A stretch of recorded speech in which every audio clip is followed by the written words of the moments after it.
This is the Rogan thing, right? He just starts in casual conversation. It's mid-conversation, and then he just starts in, right? That's why it's probably much better. That's the magic, that way, right? Yeah. If you say, "Oh, here we go," like there's all that pressure, right? You are the celebrity today. I'm the celebrity today. And we're doing something a little different here. Kind of bringing myself, Lewis, Patrick, with BluePrint Cabinets, and Mark, who is our neighbor, unaffiliated with BluePrint Cabinets, but our neighbor on the other side of the hallway. So, Mark, tell us a little bit about you and what you do first, and then we'll go back a little bit on the history side. Yeah, so we do stone countertops, primarily quartz, and we've been doing it for about 3 years now. And we just moved into this shop, but we were at up on Gibson Street there for about a year. Where'd you fabricate before that? Where were you before? It was the first 2 years of the business. I was more like a side gig kind of thing. Right. So I was working for another shop, and I had a agreement with them where I could kind of do a couple jobs a month. So, but that was really good for me in the beginning because I didn't have the money to start the business. So just having the ability to have a fully functioning shop that I could, build my name and reputation with, that was really, that got me off the ground. That's what brought in, the word of mouth kind of advertising. And, right. And so that kind of got me my customer base. And then when it was time to move on and get my own proper shop, then I already had jobs coming in. So, right. Yeah, so it was. But before this, I imagine you didn't just start on that. You came from stone experience. Yeah. I mean, I've been in the industry since 2014. I kind of actually wandered into it. It's one of those trades where you don't go to school. There's no college course. There's no red seal. And so I was doing flooring, actually. I knew a guy who was in flooring, and he's like, "Oh, come work with me for the summer." Yeah, tile, and we did a lot of laminate type stuff. And he was doing a lot of commercial stuff. But anyway, so I was doing that, and I was always on my knees, and I didn't like it. Yeah. And so I saw a job posting for a stone polisher, and I thought it was gravestones. I just saw granite, and I was like, "Oh, it's like monuments." Yeah. But it was kitchens. Okay. And so anyway, I showed up to the interview, and it was a kitchen showroom, and I was like, "Oh, this is kitchens." So I just kind of, I just did the interview and whatever, and he asked me if I could read a tape measure, and pretty easy stuff. But anyway, that's how I got in, and then I just learned it all. So that's one thing I find kind of fascinating is how many granite headstone places also do countertops. They're it's all stone, I guess. It's a sister industry. It's similar tools, right? Yeah. So why not? Yeah. Have you had anyone, since you've been doing this, have you had anyone ask to do any headstones? No, kind of. I've had an employee of mine. I was letting him do kind of little side things, to make side money with the scraps. Yeah. And he had a few people come to him for monuments. But they were little markers. Okay. But he was telling me the money they were paying for it, and I was like, oh, that. So I think one day my plan is to kind of do a bit of mononuments. Okay. Because I have all the tools, right? It's just something I don't really, I'm a kitchen guy, Right. So it's kind of a different avenue, but it's something in the future probably. Yeah, it makes sense. So 2014, that's been a lot longer than 3 years. You've been doing this 3 years. Yeah, on my own. Primestone has existed for 3 years, but I've been, I started as just a polisher. That's kind of the entry level position when in a stone shop, and you're just the guy that makes it shiny. You're basically sanding. You're sanding it, yeah. It's like sanding. So I was doing that for a couple of years, and I was good at it. And so then they got me, oh, well, why don't you try grinding the stone, right, by hand? So that would be called fabrication. So then I became a fabricator, and I was fortunate because I was working in a small shop. You kind of have to do a little bit of everything. So I just learned a little bit of everything, and then went to school for CNC programming in college so that I could get a job programming the automated saws that cut stone. So after college, I got a job in Guelph, Ontario, doing programming. So, Okay. So I actually started as a programmer, and now, ironically, I don't have a CNC machine in my shop. I do everything the old-fashioned way. By hand. Yeah, so I've sort of been in both sides of there's kind of two sides of the industry. There's the old school hand fab shops. Right. And then there's big factories where everything is automated and they pump out 10 kitchens a day. Right. So I've been at both. I've sort of been all over. Yeah, it was kind of the next step in my career. It was I was the top guy for another business. I figured that's the next step is to start your own shop. Right. So that's what I did. Right. So you did these countertops right behind us and the one in front of us. Yep. And you're going to be doing more for the shop. Yeah. These are quartz. That's Talk to us about quartz versus granite. Like, what do people? I didn't know a lot about stone and granite and quartz and all that. Most people are just like, it's just stone counter, right? But there's so many different categories. Yeah, people want something that is going to look nice and have the the colors that they want, but they want it to be. They have their requirements. They want it to be durable and low maintenance. And so they don't even know that quartz is like a man-made product. They just want, they don't even know what quartz is. They just want like, a lot of people just call them marble. I want marble tops. Right. So you kind of have to educate your clients and just make sure that they know the pros and cons of each product. Quartz, I mean, generally everybody's doing quartz nowadays because it's lower maintenance and it's it never stains, it doesn't absorb water, it's hard to scratch, it's got all the pluses, and it's a little bit cheaper than most granite. So because your natural stones, right, they're like, you've got to seal them and you've got to you can stain them a little easier and all that stuff, right? You really have. I mean, you can pick granites that are durable and probably just as durable as quartz. Right. But not all of them are, and especially the exotic ones, which are really popular now, the quartzite.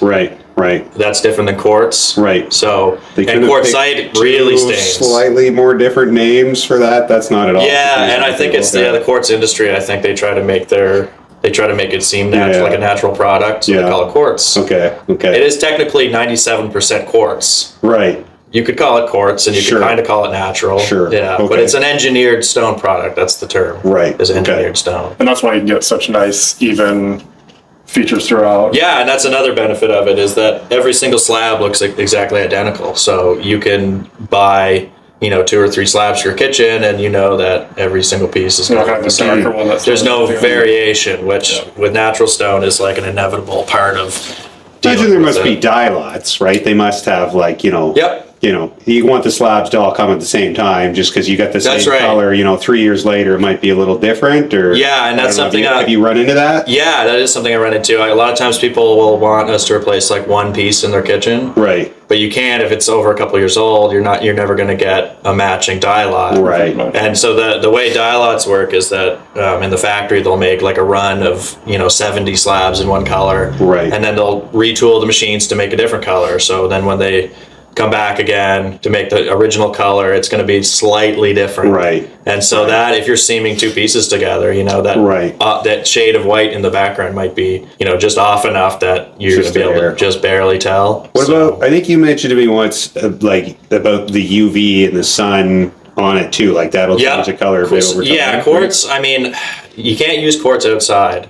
So that's a big factor for people. Like I get a lot of people who want like a barbecue, outdoor kitchen kind of thing. Yeah, cabanas and stuff. It can't be used outside. It will change color. And it also, it just doesn't do well in the sun. So it's an indoor only kind of product. Really? So is it just the color is going to fade? Like it change over time, or like will it actually like? Well, the seams will let go too. Yeah. Oh, okay. Yeah, it expands and contracts with heat. Okay. So it's not something you want all season in Canada outside. It's really not going to hold up well. Okay. So for that, I recommend granite. Okay. Granite's been outside for like a million years. Yeah. So it's going to look the same in another million years. Right.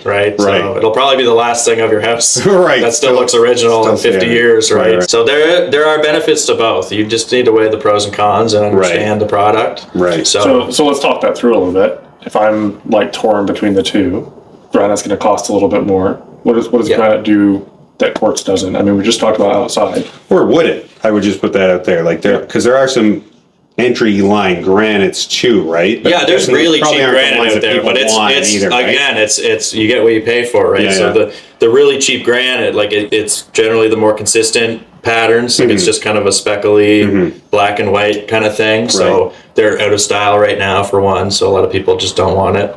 And they chip easier than quartz. They will stain still. So there's still like quartz is a better product for like your entry level kind of luxury countertop game. Right. But if you want like a really high end granite, I mean some granites. I did my parents' kitchen probably 8 years ago, and it still looks original. And it was like a Nettuno Bordeaux kind of Okay. Natural granite. Okay. That's on the but darker it's side? busier. Yeah, it's darker. It's like a dark creamy color. Okay. And it's real busy. Okay. So that kind of, you just won't see like oil stains and stuff like that. Right. I don't think they've ever sealed it or maintained it. Oh, really? Yeah. And it looks like the day it was installed. Yeah. So. I mean, I think it has a lot of, what you cook with and how you interact with it too, right? I think yeah, for sure. If you're heavy on oils, ruin your countertop in no time. Quartz, on the other hand, oil will never soak into. You can always, it'll show on it. You'll get like a streak or whatever, but you can remove that. Right. So with natural stone, it's way harder. There are products, but they're not. They'll improve it a little bit, but they won't completely fix. Yeah. So hey, I know this is non-porous and it's a lot harder to stain. It's can you if I really tried, could I stain this? Oh sure, yeah. I mean anything can be stained. Possible? But is that just in the top layer? Could you polish out a stain? No, and that's a huge downside of quartz is that you can never top polish it. There's kits. There's kits that they make, and you can kind of. I'm not skilled enough, I'll say that. And with my level of experience, I'm not even comfortable repolishing a top on quartz. Oh, really? And it comes from the factory. And if you look closely, actually, if you look at this quartz, you can see that there's a pattern. There's it almost looks like little pits. Okay. And that's called a snake skin. Really microscopic. I mean, if you catch the light on it, you can just see it's not perfectly glass smooth. Okay. And that's the resin sinks down below the little quartz particles. Particulates. And and that helps give it a scratch-proof, durable surface. Okay. And if you polish that, it'll come out glass smooth. Right. And you'll see every little swirl, from the disc. It really is hard to polish. Granite, on the other hand, is extremely easy to polish the top. Oh, really? Okay. And I mean, back in the day, we used to do almost exclusively granite, before quartz really hit the market. Okay. And we would have pieces snap in half in the shop, and we would glue them right back together, and you would never be able to see. So I would imagine it's a lot more forgiving in a way, but also less forgiving in a way. But if you stain a granite, I would imagine it's going to go deeper as well, right? Natural pores. Because of those natural pores, right? I picture a red wine pooling on there for a week. Really sinking weight. You would have to. It would be done. Yeah. Dip into it to sand that up. Well, something like wine, you'd use a poultice. Which is it's almost like clay, and you put it on top, and then you would put a cellophane over it, and it'll absorb, and it'll pull. Hopefully, yeah. And you'll still have a shadow probably, and then you'll call it a patina, right? And live with it. Okay. So that's the old way. Quartz doesn't really have that. The major issues with quartz, staining from chemicals. Okay. So bleach will really damage quartz. Oh, really? Okay. And it'll take the finish off, so you'll have a dull spot, which is very hard to fix. Right. And the finish is the protection of it, basically. Yeah. Right. Yeah. So there's a product that will give you that texture back, the snake skin. Yeah. But it's very challenging to use, and generally, if this island here, if I was to fix a tiny spot, I'd have to repolish the whole top. Okay. And it's being done in your house, and it uses a liquidy kind of abrasive. Okay. And that you have to tarp the whole. You got to tarp the whole room. It's a whole thing, and people don't realize that, right? Okay. So it's you get into the territory where it's almost cheaper to just replace the island than to repair it. Right. You're talking 6 hours of work to repair it. Right. So again, pros and cons, right? Interesting. So, so you just chemicals, heat's the other thing. Okay. You really want to, people, it's a big misconception that people can put hot pans on this stuff. If you're putting a pan on this, it's going to burn. So it's 97% quartz crystal. Yeah. But it's also 3% resin. Right. Okay. So the resin is going to burn, and you're going to see a ring from the pan. So just use a trivet. Okay. That's what I tell people. Some people get really bummed out when they realize they can't put a hot pan on.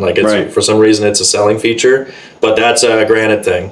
And honestly, I wouldn't recommend doing it to granite. Because then you can it will explode sometimes, right? You can bring out a fissure in that natural granite. Potentially, yeah. I mean, it would depend, I guess, on the stone. It would have to be really hot, yeah. I would be too fearful of my. But like I said, you can glue an island back together and polish the top on natural stone, and you would probably barely see it. Yeah, it's a lot more fixable. Okay, quartz is not really fixable, but it's harder to damage in the first place. Right. So if you're putting it in a rental and you have tenants, it's really a better product than granite. Right. Yeah, you don't have to worry. Oh, I hope my tenant stained that or sealed it before they had a big party. Yeah, right? you'd be sealing it. Yeah. Probably every 3 months because you'd be so scared of your tenant. Right.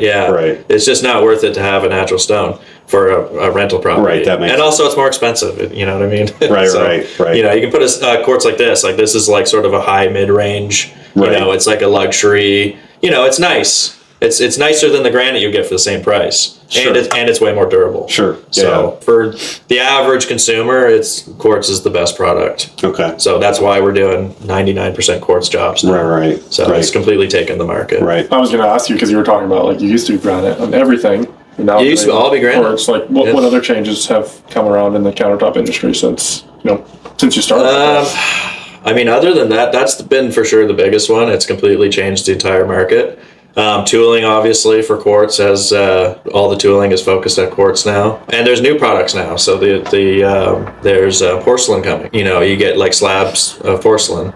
That sounds just like super breakable to me. Yeah, they chip. Yeah. They chip. Okay. So I don't recommend porcelain to people. I'm experimenting with some porcelain, so perhaps in the future I'll be offering some options. But yeah, again, you just have to understand the product and what you're getting into. So porcelain it's hard to repair chips. It chips easy, but it's completely heat proof. You could take a cast. People actually there's stovetops that they put in the porcelain. You drill holes in it and have the elements right on top of your, so it's completely invisible, right? So and then they'd have they have the controls in the front here, so it's hidden under under the countertop, and they're chemical resistant, so you can use bleach to clean them. And it won't damage it. So there are some benefits, right, to porcelain, and it looks much more realistic.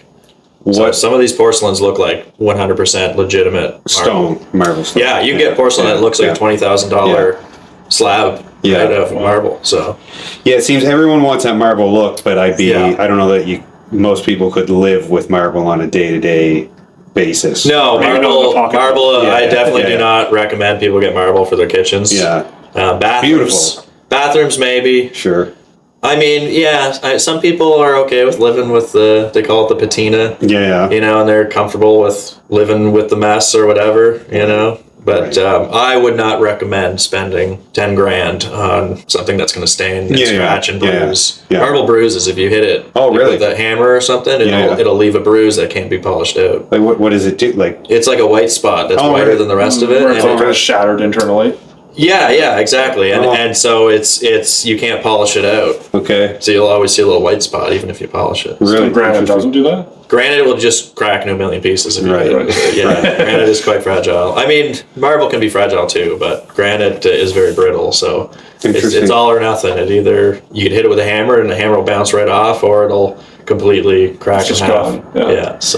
So what about? I know you hear a lot, I guess, at different places, but what about Decton?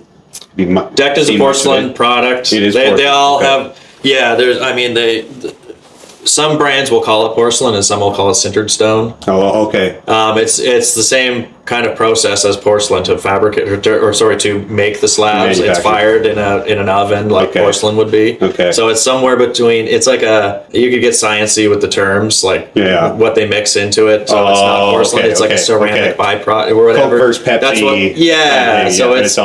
what. I'm sure there's like differences based on the formulations, and some are like harder to chip and some will like bend before they snap, and they're getting more high tech. Like by the day the market is going that direction. And I think in probably 10 years it'll be like a viable countertop material. But right now the cost of fabrication is high because it's labor intensive. It's much harder to cut and fabricate. It breaks in the shop. So then you're buying more material. It's very challenging to work with. It's a whole different animal. So it's one of those things I think that the tooling needs to get there in the industry, and the knowledge, between professionals, gets shared around, and people learn how to fabricate it efficiently. And so I think in 10 years they're gonna have some interesting options coming out.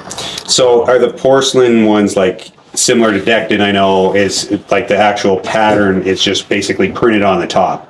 Right? Yes, like that's it's not through it's like an inkjet printer, right? So all porcelain is similar to that. Yeah, but that's another thing that's coming down the pipeline is they have porcelains now that have through body.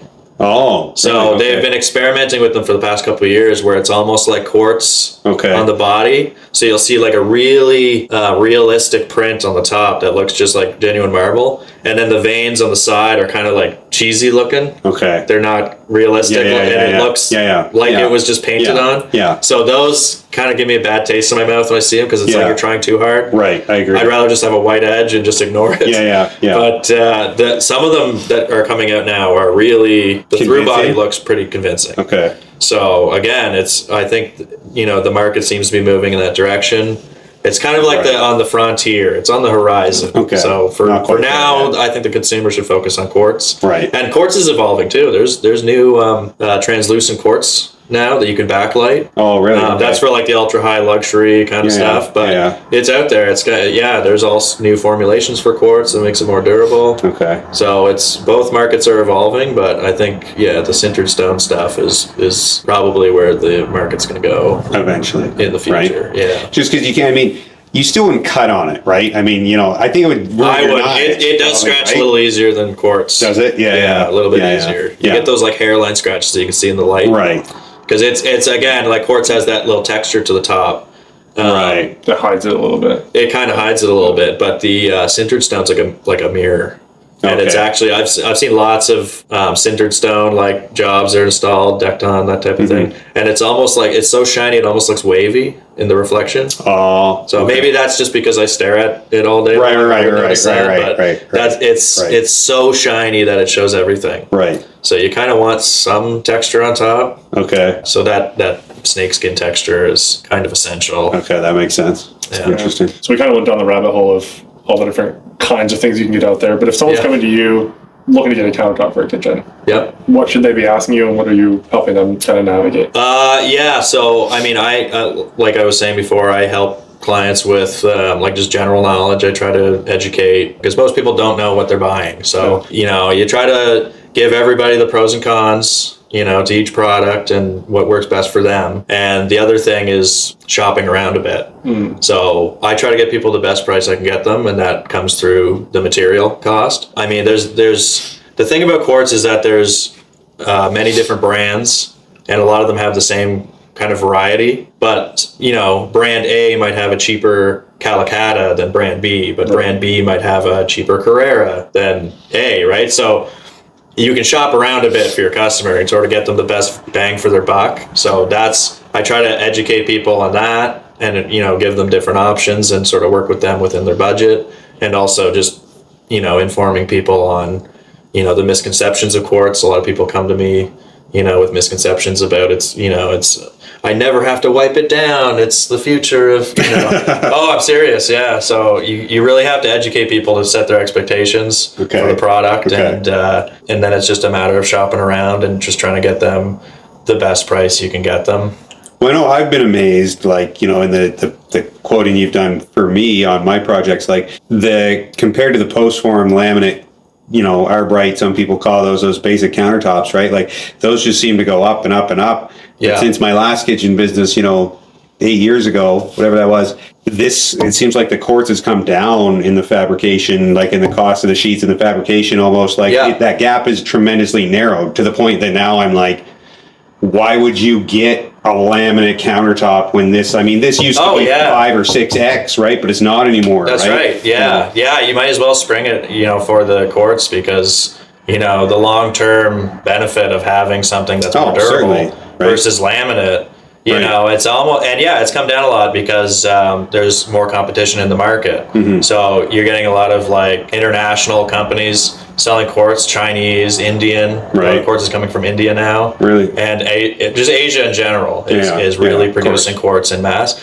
And the quality of that quartz is on par with the Italian, Spanish, Israeli quartz. The luxury stuff. The stuff you see on HGTV. Yeah. So you can get off brands now that are just as good, essentially 99% as good as the big names. Sure. And because of that, the prices come down a lot. Right. Also the tooling, there's way more tooling out there. People know how to fabricate it now. Right. It's there's more people getting into the industry than ever before. Right. So that all contributes to the price of quartz coming down. And that's also, like I was talking about, sort of the future there with porcelain, and that, the cost is extremely high, but it'll come down too. Mm-hmm. So that's all it is. Quartz is just sort of taking the market. Everybody's doing it. Right. And so because of that, the everything's become more competitive. That makes sense. Yeah. What should people be asking when they're looking at a kitchen? Like, what questions do you wish they would ask, or what info do you need to know really to help them out the best? Well, if you're coming to me for a quote or a price, then you got to give me some kind of drawing. So, and I mean, that can be like on a napkin. Some sort of measurement shape. Yeah, you want to know like how much material you're going to need, right? So that's the biggest thing. And then, if someone's designing a kitchen, this is like sort of for you guys, you want to design a kitchen that fits on a quartz slab. So quartz all comes in the same dimensions. Like all their slabs are 10.5 feet by 5.5 feet. So if you're designing your kitchen to use, let's say you're buying 2 slabs, so that's like 100 square feet. If you could squeeze every little bit of that kitchen onto 2 slabs with no waste, right, you're going to get the best price per square foot, right, because you're using all that material. Right. If you're buying a whole second slab for a tiny rectangle, that whole slab you bought, right, you're welcome to come take it. I'll put it in your garage for you. I'll crane it in there. Yeah. But it's a big waste of money, basically. Right. So, right. So when it comes to designing your kitchen, if you have the quartz in mind, you could save yourself like $2,000 just by like planning your kitchen design. So that's one thing. If you're ripping it down, it's going to be, fit within that 5.5. Yeah. So and I always tell people to come to me when they're in the planning stages of their kitchen. I think that's just a good idea in general if you're planning a kitchen renovation, to budget everything out and get quotes at least. Get your cabinets sorted out with us. Get all your ducks in a row. Yeah. Right. Exactly. Yeah. You want all your ducks in a row. Plan it as much as you can plan, and you're gonna have a way, way, way better time and probably save money. Yeah. So that makes sense. Yeah, everyone seems to. I mean, the people that I talk to, they all just want to know the square footage price. Yeah. But it's what I gather. It's a loaded question. You can't always just shout a number because it varies a lot. Yeah. Right? Yeah. I mean, people come to me and they say, "What's your square foot price on quartz?" Yeah. And it's like, I don't know. I couldn't tell you. I don't know, like between $65 a square foot and like 200. Right. And that variation comes from. Do you have 10 sinks? I don't know.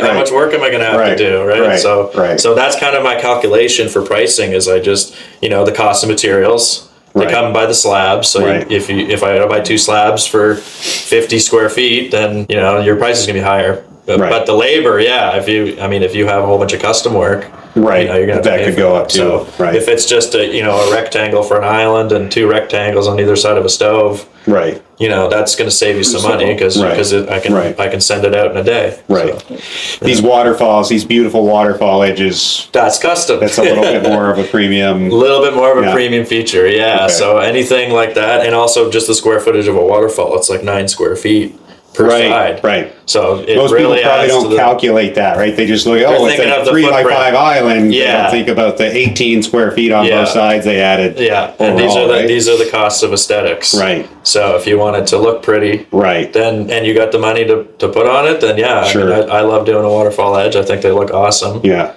But they're expensive, so people's eyes bug out when they see the price tag on.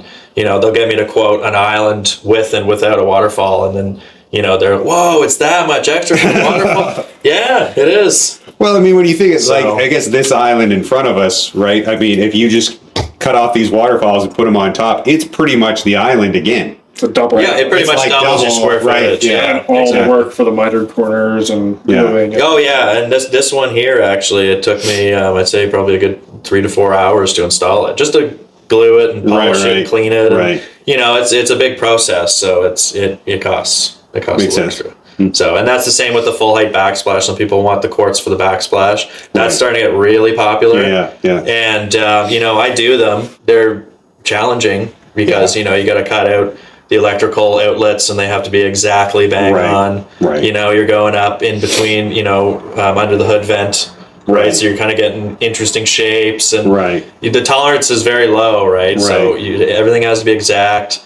So it takes a little bit longer, right? So it's custom stuff. So. That makes sense. And you're also, again, you're doubling your square footage of your perimeter in that case. Right. So yeah. So I people, think, people really get shocked by the sticker price on the backsplash. Yeah. So that's one thing to consider. Although I will say that my backsplash prices are probably the best in the game. So. Well, I mean, I would think if you look at, it depends on how you compare it, right? If they're just taking your backsplash price and they're comparing it to a $10 square foot tile at, a box store, they're putting it in, or their cousin's putting it in, and that backsplash is going to cost $300 or $400, $500. You're probably going to be a lot more, right? But if you're paying for like, a high-end tile, you want a high-end look for your counter. Yeah, you're getting like Zellage tile, and you're having like a pro install. Yeah, it's probably going to narrow that gap dramatically, if not more. Even for sure, right? Yeah. Oh, if you're doing like a herringbone or something, it can easily be more than a quartz backsplash. Right. So yeah, I mean, people think that the quartz backsplash, you just install it, it's one piece. Right. So the install is going to be like an hour, so it's going to be super cheap. They didn't see the 10 hours in the shop. No, it's the tinkering in the shop and getting everything exact and all the setup and the expertise, and that's what you're paying for. Right. But and the square footage, obviously, the material cost of quartz is the main factor. Right. So that's why I can't even give people a rough price on the square footage, because slab A and slab B can be one slab can be easily like $2,000 more than another. Okay. Right? So on the different colors. Yeah, I don't even know off the top of my head like the range between like the cheapest slab I could find and the most expensive would be, but it would probably be like $3,000 between them. Yeah. So, and if you're getting two slabs for your kitchen, it's like a $6,000 difference between like a condo grade kind of builder grade quartz and like a ultra luxury, Kim Kardashian's quartz, right? Like it's, there's a big range there. So I'm sure the natural stuff is going to have a huge, even potentially bigger for the natural granites and natural. I mean, I've cut natural stone slabs for $20,000. No way, a slab. So not for with prime stone, but back in the day when I was in Mississauga doing penthouses and these billionaires' houses, we were doing slabs where they would go to Italy to source them. Your boss was looking over your shoulders. They auction them. They actually auction these marble slabs in Italy. Oh, no way! You'll sit like in an auction house, but for marble. No way, and really? Buy the slab. Yeah, oh yeah. Wow. Yeah, so it gets astronomical. There's onyx and, stones like that. Yeah. And I've done a few like high profile people's houses and they had... Drop some names. No, I don't think I could, but yeah, they one specifically was it was like an orange onyx, and it was super, super, super hard to work with. Oh, really? So yeah, but just the material costs in the first place, you get like a double whammy of double the labor, and also double the probably the quadruple the cost. The material cost. Yeah. Wow. So, but it's all out there if you want it. How high you want to go. Right. It's just money, right? Yeah. Now, how thick do they come? Do they always come in like this inch and a bit? Or? This would be, I don't know how you can see it on the camera, but this would be the 3 centimeter, which is about 1.25 inches. Is it all metric? Yeah, they go by metric. Almost every quartz company goes metric with their dimensions. Yeah. Even the Americans, actually, which is interesting. Cambria still does the same. Cambria started with Italy and Spain. Yeah, so it's kind of just an industry thing, I guess. So, but yeah, there's 3 centimeter and 2 centimeter. So some brands, they'll have certain colors only come in 2 centimeter, but most colors come in 2 and 3. And the 2 actually kind of a new thing for the industry, because back in the day it was only 3. Which is what, 3/4 roughly? Yeah, it's like just a little bit over 3/4, but it's it's not very thick. It's essentially 3/4. I guess you could 13 say 13ths or something. It's like not even 13/16. It's like maybe a 32nd over. Oh, okay. 3/4. Okay. Yeah. So I get a lot of cabinet makers. They'll have the turret style cabinets that come down and sit on the countertop. Right. And they'll install those before I come to do the countertop. No. And they'll just put in a 3/4 inch piece of plywood as a spacer, and I'll go into my quartz, and it's just like a hair too tight. Just won't fit. Yeah, so I run into that a lot. But yeah, anyway, the thing about 2 centimeter quartz is that you can use it in a kitchen. So with granite, you would never want to use a 2 centimeter thick slab. Too brittle. For granite, it's really brittle. You want to use that for like backsplashes or wall type applications. Right. It's just, you wouldn't want to have like an overhang with no support on an island and a 2 centimeter thick piece of natural stone. It's just not going to be durable. Right. But with quartz is about 10 times stronger than granite. And, you can almost, like, you can see it bend before it snaps. Really? So granite just has no bend. It just pops and it's gone. So, but quartz, I mean, this island here, when we brought it in, we sort of just lifted it right up on top, flat and down. And that would have been a no-no for... Whoa, yeah, with natural stone, it would have just instantly snapped. How do you do that then? Like, I know we're getting a little off topic here, but like, do you have to put stuff underneath and then slide it out? There's techniques to, like, you sort of use the edge of the cabinet as a cantilever, and you just tilt it on. Yeah. So it has some finesse to it, and there's, you get like a new guy doesn't know how to do it, right? Yeah. Oh yeah, lots of pieces break. Yeah. You're basically a moving company that installs. Yeah. Oh yeah. Yeah. And it's funny actually, because if I have a really big island, I'll hire movers. I have a moving company in every major city, and if I have a piece that I really need like 2 extra guys, they're the people I call because they're insured, and that the guys can lift. Right. And they're going to send someone who's like halfway decent, presentably as a person to bring into someone's home. Yeah. So did I say they're insured? That's the big thing. Yeah. So I'll hire movers like pretty regularly to help us install the big ones because it's kind of it's similar. I thought it was interesting. You missed this conversation in the showroom the other day, but John, one of Mark's guys, was saying, like, we talked about templating and how Mark does all his templates by hand, right? He lays out the actual material and sets everything up like on each cabinet, right? He actually builds the actual countertop basically right there, right? And some of the guys come in with these lasers and they just laser it. That's right. Which sounds great. But John was saying how, you'll get into a spot where someone's laser templated and then now you're bringing this countertop in and you can't get it through the door, right? And that's right, yeah. When you're actually doing the physical template, you notice that when you're bringing it in and out, that's a right? huge perk of the manual templating, yeah. Yeah. So your templates are the little wood things that you do, right? That's right, yeah. So I have a system, and it's like real old school, and I just build a physical template in the house. And it's really hard to mess up because you have something you're basically bringing it back to the shop. You can see if it needs to be notched. You just make it fit how it needs to fit. You can check the overhangs and make them all perfect. And then you can take it right out the door. Let's say it's a condo, it's got an elevator. Right. You know it's going to fit or not. Right. But you really don't have that perspective when you're measuring with a laser. Right. You really forget how heavy the stuff is when you're not just about to lift it. Oh, I'm sure. So you'll see, like a big giant island, and it's like, oh yeah, that can come up these stairs, right? But with the template, that's the perk of the template. Also, with the template, you're just tracing it on the slab, right? So you can't mess up. You put it down, you trace it with a pencil, you cut it to the line. You can't mess it up. That's it. So it gives you the peace of mind. It gives me peace of mind. I can sleep at night. With the lasers and stuff, like as I was saying, I used to do the digital stuff. And the thing about the lasers is, you'll shoot a line on the front of the cabinet and you'll offset for the overhang, right? So you'll offset that line 1.5 inches. And that'll give you an overhang. If you forget to click a line, it's going to be flush to the cabinet. Right. And no one's going to know until it's installed there. And they're going to go all the way into the house. I feel like this happened. It's happened many times, yes. And that's when I was working for somebody else, so I wasn't feeling the hit of that. But that's how you learn, yeah. And so once you cut that 1.5 inches off, you got to start again. That's so common, yeah. These big factory shops, they have a high remake rate. I'll remake a piece like once a year with my stuff, and it's always something I didn't template. It's usually like a little rectangle that I'm just like, oops, forgot. I forgot to add 1 inch for overhang or something. Just some like dumb mistake. But the laser is like, it's kind of easy to mess up. So honestly, I would say my way, if I had $1 million, I probably still wouldn't bother with the laser. Is that right? To be honest, I think just having skilled employees is the real secret, and treating them well so they stay. Right. But I think just having like a couple really good guys that use the manual machines, and there's no it's all made by hand, right? Yeah. So it's it's sort of a dying art. Everything's automated now. Yeah. And, you get these big mega shops move in and they push the little guys out. Well, anything else before we wrap? I think we could probably do a part 2 of this, but I could talk about quartz for hours. Yeah, fascinating. Yeah, I feel like we touched all the bases though, because it really, I think the important thing for people to know are the pros and cons of quartz. You know, keep heat away from it, don't use it outdoors, and don't put chemicals on it. Other than that, it's like really it's the best. Rock solid, as they say, right? It's rock solid stuff. Yeah. I always say to my clients, you know, this is the one decision you'll make in your life that's made in stone.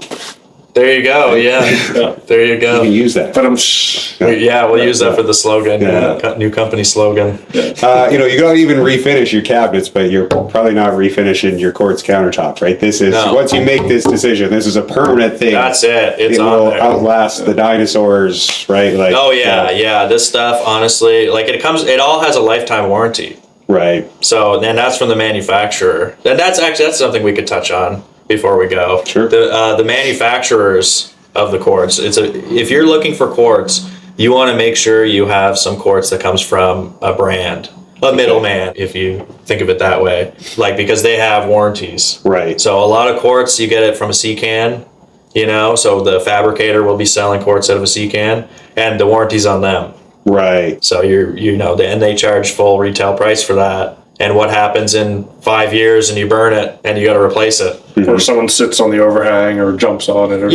Anything can happen, right? So and then what's going to happen? You got no warranty. Right. Your warranty's as good as the company that went out of business a year ago. Right. Right. Good point. So that's a major thing. You want someone that has brand power. You know, you want to be buying from a reputable quartz brand, not just the fabricator, but also look at the actual brand and what their warranty is. Check out their website. Yeah, right. So there's all the major quartz brands have like some sort of warranty and website. You know, salespeople that you can talk to and can educate you more. That's a good point. So yeah, that's a huge thing with quartz. So you want to know where you're getting it from. That makes sense. As with most things in life. Yeah, for sure. Well, Mark, thanks for sitting down. Thanks for being our neighbor. Yeah, this was fun. Thanks for doing the island. It was great here. And where can people find you? What's the best way to get in touch? Come to my Facebook page, Primestone and Tile, and I have a website, primestonetile.com. Perfect. You heard it here first, guys. Go visit Mark. And the showroom. And you got some samples, you know. Yeah, we got samples here. Yeah. So come by. We're your neighbors, so come to BluePrint Cabinets, and we're here too. We're just in the back, so check out our samples, and we can help you out. All right. Beautiful. That's a wrap. Awesome. Thank you, sir. Appreciate it, guys.